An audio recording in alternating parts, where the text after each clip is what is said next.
Hello everyone. अगर आपको भी समझ नहीं आ रहा है कि कक्षा 10 यूपी बोर्ड हिंदी की तैयारी कैसे करें, कैसे हम हिंदी में 100 आउट ऑफ 100 यानी 100% मार्क लाएं, तो आप इस वीडियो को देखते रहिए। ये वीडियो केवल आपके लिए है। इस वीडियो को अंत तक देखने के बाद आपको पूरी की पूरी सारी चीज़ें समझ में आ जाएंगी कि हमें क्या पढ़ना है, क्या नहीं पढ़ना है और कैसे हमें 100% मार्क अचीव करना है। तो चलिए, आपका बिना टाइम वेस्ट करते हुए मैं इस वीडियो को शुरू करता हूँ। अगर आप अभी तक हमारे इस चैनल को सब्सक्राइब नहीं किए हैं तो चैनल को सब्सक्राइब कर लेना और बेल आइकन को भी दबा लेना, क्योंकि आपके बोर्ड एग्जाम से रिलेटेड यहाँ पे सारे सब्जेक्ट की इंपॉर्टेंट वीडियो मिलती रहेंगी। तो चलिए देखिए, हिंदी कक्षा 10 की तैयारी करते समय कुछ बातों को आपको ध्यान रखना है, ठीक है, कि हमें क्या क्या पढ़ना है। काफ़ी सारे लड़के बहुत सारी चीज़ें पढ़ने लगते हैं और यही सबसे बड़ी उनकी भूल होती है। सबसे पहले आपको मार्क देखना है कि कितने मार्क का कौन सा क्वेश्चन आता है, ठीक है, उसके हिसाब से आपको पढ़ना है और कुछ इंपॉर्टेंट चीज़ें पढ़नी है, क्योंकि हिंदी में, ठीक है, कक्षा 10 हिंदी में बहुत सारी चीज़ें होती है जो पिछले साल की ही एकदम सेम टू सेम आ जाती हैं। बहुत सारी चीज़ें निश्चित होती हैं जो 100% हर साल आती हैं। तो इस वीडियो में मैं बताऊंगा वो भी चीज़ें जो हर साल आती हैं, ठीक है। तो चलिए देखिए, सबसे पहले आपका थोड़ा पेपर पैटर्न बता दूं। ये बोर्ड एग्जाम 2023 का आप लोग का पेपर पैटर्न क्या होने वाला है यूपी बोर्ड क्लास 10 का। देखिए, आप सब जानते हो कि आपका पेपर हिंदी का 100 मार्क का होता है, जिसमें से आपको 70 मार्क का पेपर होता है जहां सेंटर जाता है, और 30 मार्क का आपका स्कूल लेवल पे ही प्रैक्टिकल का एग्जाम होता है, ठीक है। तो देखिए, इसमें भी इस बार क्या होगा, इस 70 मार्क में आप लोग का 20 नंबर का ऑब्जेक्टिव क्वेश्चन आएगा। जी हाँ गाइज, ऑब्जेक्टिव क्वेश्चन 20 मार्क का आएगा, जो ओएमआर सीट पे आप लोग का इस बार पेपर होगा, और 50 मार्क का आप लोग का थ्योरेटिकल प्रश्न होगा। तो इस बात को आप लोग ध्यान दीजिएगा, ये 20 नंबर काफ़ी इंपॉर्टेंट है भाई, क्योंकि 20 में 20 आप मार लेते हो ना, तो फिर काफ़ी मज़ेदार चीज़ हो जाएगा, आपका नंबर काफ़ी बढ़ जाएगा आसानी से।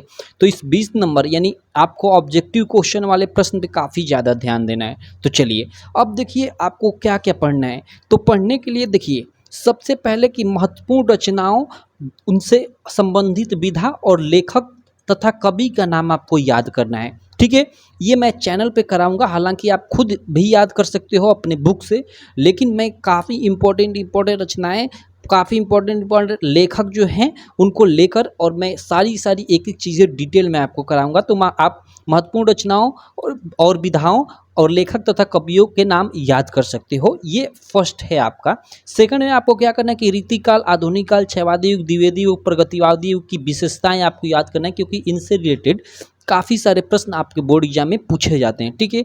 तो देखिए, ये तो आपको एग्जाम टाइम में करना है या अभी भी याद कर सकते हो, इसको भी मैं कराऊंगा, क्योंकि देखिए इसमें विशेषताओं में काफ़ी उल्टी सीधी विशेषताएं लिखी होती है, आपको जल्द याद नहीं होती, तो मैं लेकर आऊँगा काफ़ी इंपॉर्टेंट विशेषताएं, और आसान जो आपको आसानी से याद हो जाएंगी। तो ये भी आपको पढ़ना है, ठीक है। उसके अलावा क्या पढ़ना है, तो देखिए हिंदी व्याकरण में आपको देखिए उपसर्ग और प्रत्यय पढ़ना है। अब देखिए, उपसर्ग प्रत्यय काफ़ी आसान है और इसे 5 नंबर का प्रश्न पूछता है। 3 उपसर्ग से और 2 प्रत्यय से 5 नंबर का प्रश्न। अब देखिए, संधि से भी 2 मार्क का। उसके बाद समास पढ़ना है, उसके बाद तत्सम और तद्भव शब्द पढ़ना है, और परिवाची शब्द पढ़ना है। देखिए, परिवाची शब्द से भी शायद आप लोग का 2 मार्क, तत्सम तद्भव से 2 मार्क, और 2 मार्क संधि से, 2 मार्क समास से। लेकिन ये वाला काफ़ी इंपॉर्टेंट है भैया, ये वाला ना इस साल के लिए काफ़ी इंपॉर्टेंट है। क्यों? क्योंकि इस बार आप लोग का ऑब्जेक्टिव क्वेश्चन आएगा एग्जाम में, ठीक है। और ऑब्जेक्टिव क्वेश्चन आएगा तो खासकर इनसे काफ़ी इनका वेटेज काफ़ी होगा ऑब्जेक्टिव क्वेश्चन में। तो हो सकता है ये 2-2 मार्क के हैं ना, तो इनकी संख्या इस बार बढ़ जाए। देखिए, संधि 2 मार्क तो 2 क्वेश्चन पूछता था 1-1 मार्क का, अभी मैं पिछले साल के हिसाब से ही बता रहा हूँ, लेकिन इस बार आप लोग का ऑब्जेक्टिव क्वेश्चन 20 मार्क यानी 20 मार्क का बढ़ा है, वो जो एम आर पे होगा। तो इनकी काफ़ी इंपॉर्टेंस है भाई, तो इनको आप काफ़ी अच्छे से क्लियर कर लीजिएगा भाई, ठीक है।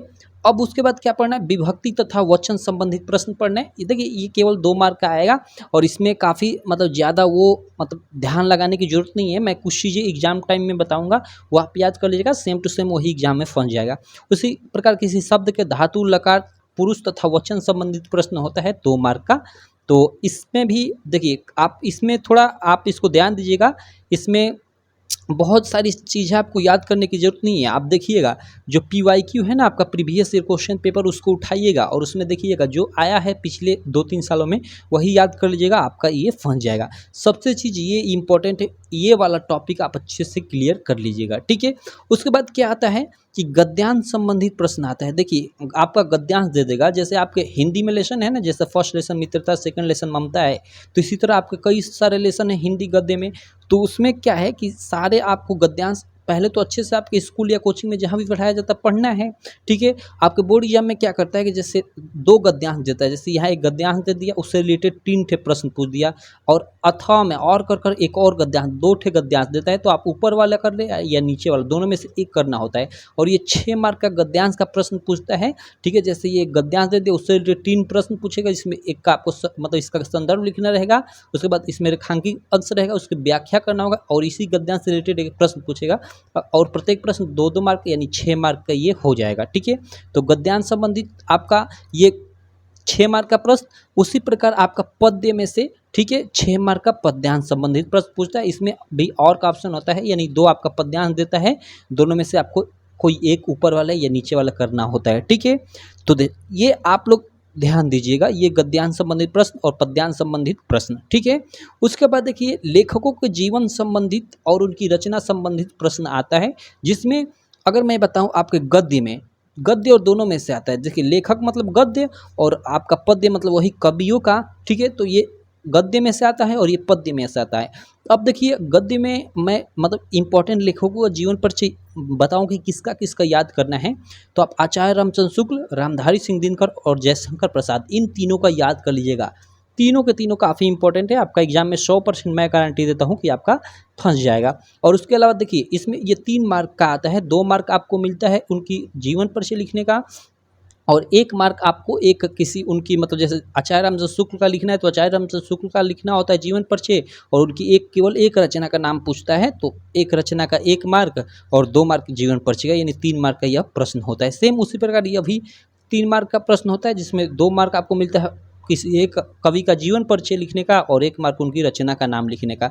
तो अगर कवियों के जीवन परिचय तथा उनकी रचना संबंधित प्रश्न में बताऊं कि किस कवि का इंपॉर्टेंट है जीवन परिचय, किसका किसका याद करें, तो आप सूरदास, सुमित्रानंद पंत, तुलसीदास और महादेवी वर्मा का याद कर सकते हैं। इसके भी अलावा आप एक दो और का याद करना चाहते हैं तो आप याद कर सकते हैं, वो आप पे डिपेंड करता है, ठीक है। तो आगे चलते हैं। देखिए आगे चलने से पहले ये मेरी इंस्टाग्राम आईडी है, अगर आप फॉलो करना चाहते हैं नीलेश यादव 7145 तो कर सकते हैं, और ये हम लोग का यूट्यूब चैनल है नीलेश क्लासेज, और ये सुपर फास्ट क्लासेज, ठीक है। आप इन पे भी हमें फॉलो कर सकते हैं, इन पे भी आपके बोर्ड एग्जाम से रिलेटेड वीडियो मिलती है। अब चलिए आगे चलते हैं। इतनी चीज़ है, आई होप आपको क्लियर हो गई होंगी अब तक कि आपको क्या क्या पढ़ना है। उसके अलावा देखिए आपके हिंदी में, ठीक है, हिंदी में जैसे मैंने अभी बताया आपका गद्य और पद्य है, उसी प्रकार आपकी हिंदी के पीछे, गद्य पद्य के पीछे एकदम एक हिंदी संस्कृत है, ठीक है। हिंदी की संस्कृत इसमें 6-7 लेसन शायद हैं, ठीक है। तो हिंदी संस्कृत से संस्कृत के गद्यांश अथवा पद्यांश का संदर्भ सहित हिंदी अनुवाद संबंधित प्रश्न आता है, तो आप इसको भी ध्यान रखिएगा। जो हिंदी के पीछे संस्कृत वाला पार्ट है उसको भी पढ़िएगा, वो भी काफ़ी आपके एग्जाम में नंबर बनाते हैं, क्योंकि उससे मतलब संबंधित आपका हिंदी अनुवाद और संदर्भ संबंधित प्रश्न आता है, और उसके अलावा उसी से रिलेटेड, ठीक है, क्वेश्चन आंसर संबंधित प्रश्न आता है। और उसके अलावा देखिए अपनी पाठ्य पुस्तक से याद किया हुआ कोई एक श्लोक लिखना, मतलब आपकी बुक में ही पीछे, मतलब ना आप ये हिंदी संस्कृत में ही जाएंगे, मतलब पीछे आपके हिंदी की संस्कृत है जिसे आप संस्कृत परिचायिका बोलते हैं, तो उसी में काफ़ी सारे आपको श्लोक होंगे, तो उसमें से आप कम से कम 3 ठे श्लोक याद कर लीजिएगा, ठीक है। वो आपको सीधे सीधे एक श्लोक लिखना होता है, 2 मार्क का ये प्रश्न आता है, तो आप केवल 2 लाइन का एक श्लोक लिख देंगे, आपको 2 मार्क मिल जाएगा आसानी से। उसके बाद देखिए संस्कृत के प्रश्न उत्तर संबंधी प्रश्न आता है, वही मैंने अभी बताया है कि संस्कृत में आपके पीछे कई लेसन हैं। ये हिंदी वाली संस्कृत में मैं बात कर रहा हूँ, संस्कृत सब्जेक्ट की पर्टिकुलर नहीं बात कर रहा हूँ। हिंदी में, हिंदी के पीछे ही संस्कृत के कुछ लेसन है, जैसे हम हिंदी परिचायिका या संस्कृत परिचायिका बोलते हैं, ठीक है। तो उससे संबंधित प्रश्न आते हैं, तो आप इसको भी ध्यान रखिएगा, ठीक है। उसके अलावा देखिए ये वाला प्रश्न, ये 8 नंबर नहीं 6 नंबर, 8 नंबर नहीं 6 नंबर, 6 नंबर ये और ये 2 नंबर मिलाकर यानी 8 नंबर बिल्कुल आपका हर साल सेम टू सेम प्रश्न आता है। जैसे रस, तो रस से हास्य और करुण रस, केवल आपको 2 रस याद करना है, ठीक है। यही सेम टू सेम आपके एग्जाम में प्रश्न आएगा कि हास्य अथवा करुण रस की परिभाषा उदाहरण सहित लिखिए, ठीक है।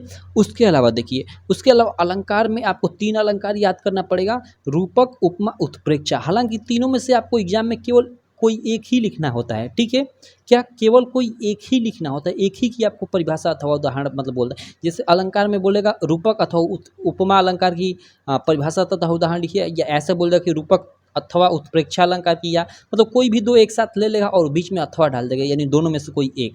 उस प्रकार जैसे हास्य अथवा करुण रस, यहाँ मतलब हास्य या करुण रस, यानी दोनों में से किसी एक का आपको उदाहरण लिखना है और परिभाषा लिखना है। उसी प्रकार इसमें भी कर देता है, लेकिन आपको तीनों याद रखना है, रूपक, उपमा और उत्प्रेक्षा, तीनों की परिभाषा उदाहरण आपको याद करना है। उसके बाद छंद में क्या, तो छंद में रोला और सोरठा, ये दोनों आप लोग याद कर लीजिएगा। सेम टू सेम यही प्रश्न पूछेगा, इसके अलावा और कोई छंद में नहीं पूछेगा, ठीक है।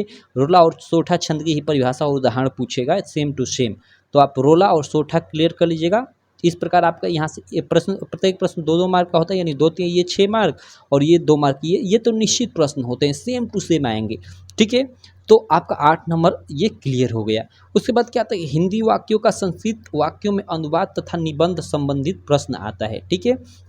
देखिए, हिंदी वाक्यों का संस्कृत में अनुवाद आता है, और उसके अलावा आपको एक संस्कृत में भी निबंध संबंधित प्रश्न ये निबंध संबंधित प्रश्न, जैसे मतलब आपको जैसे दे देगा, जैसे स्वदेश प्रेम, आपको स्वदेश प्रेम पे या पर्यावरण पे निबंध लिखना होता है, और ये निबंध 6 मार्क का होता है। तो देखिए, चूंकि निबंध तो आप किसी पे भी आए, आपको टॉपिक वाइज बनाकर आप लिख ही लोगे, उसमें कोई बड़ी बात नहीं है। हालांकि मैं लिखने का स्टाइल बताऊंगा कि कैसे आप निबंध लिखे कि पूरा का पूरा 6 मार्क का 6 मार्क आपको मिले। और अंत में देखिए, खंडकाव्य संबंधित प्रश्न आता है, और ये खंडकाव्य संबंधित प्रश्न कोई भी क्वेश्चन बैंक उठाएंगे तो उसमें दिया रहता है, और ये हर एक जिले के लिए अलग अलग होता है।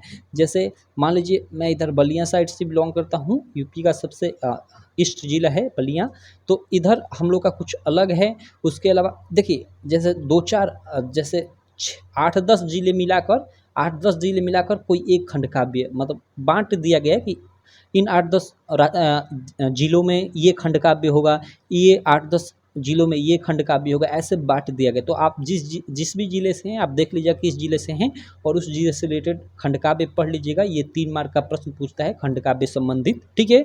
तो इस प्रकार ये पूरा का पूरा आपका हिंदी का पेपर बनता है, पूरा का पूरा हिंदी का पेपर इस प्रकार आता है। तो अब तक आई होप आपको समझ में आ गई होगी सारी चीज़ें कि आपको क्या याद करना है, ठीक है, क्या आपको पढ़ना है, क्या चीज़ें निश्चित है जो आपके एग्जाम में आएगी ही आएगी, तो उसको तो आपको 100% याद करना ही है। उसके अलावा देखिए, मैं आगे चलकर आपका पूरा का पूरा PY की प्रीवियस ईयर क्वेश्चन पेपर और भी सारी चीज़ें हिंदी में तो पूरी आपकी तैयारी कराऊंगा, और मैं इसकी गारंटी लेता हूँ कि आपका 100 आउट ऑफ 100 आएगा, अगर आप अच्छे से पढ़ते हैं तो, ठीक है। तो चलिए, रहने देते हैं इस वीडियो में इतना ही। आई होप आप लोग को ये वीडियो काफ़ी अच्छी लगी होगी। वीडियो अच्छी लगी तो चैनल को सब्सक्राइब करें, वीडियो को लाइक करें, और अपने सारे दोस्तों में इस वीडियो को शेयर करना बिल्कुल ना भूलें। तो बस, थैंक यू।